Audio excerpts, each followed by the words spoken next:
ఈరోజు గుంటూరుకు సంబంధించిన ఒక అమ్మాయి కోవూరి లక్ష్మి ఢిల్లీలో నిరసన తెలియజేయడానికి ప్రధానమంత్రి, రాష్ట్రపతి, ప్రధాన న్యాయమూర్తి దగ్గరికి వెళ్ళి ఈ రాష్ట్రంలో జరిగే అరాచకాలు చెప్పడానికి వెళ్ళింది. ఒక అభ్యుదయ మహిళా సంఘాన్ని నడుపుతున్న అమ్మాయి.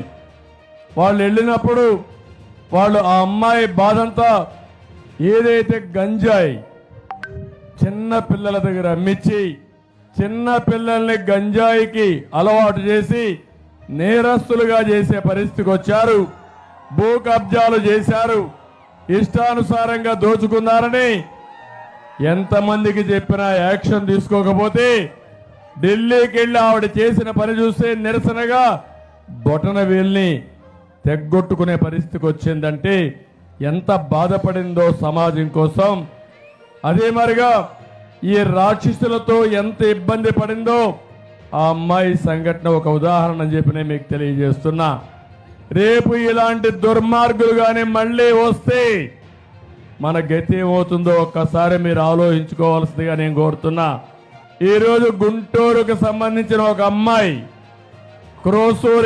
కోవూరి లక్ష్మి ఢిల్లీలో నిరసన తెలియజేయడానికి ప్రధానమంత్రి, రాష్ట్రపతి, ప్రధాన న్యాయమూర్తి దగ్గరికి వెళ్ళి ఈ రాష్ట్రంలో జరిగే అరాచకాలు చెప్పడానికి వెళ్ళింది.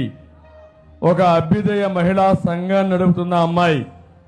వాళ్ళు వెళ్ళినప్పుడు ఆ అమ్మాయి బాధంతా ఏదైతే గంజాయి చిన్న పిల్లల దగ్గర అమ్మించి చిన్న పిల్లల్ని గంజాయికి అలవాటు చేసి నేరస్తులుగా చేసే పరిస్థితికి వచ్చారు.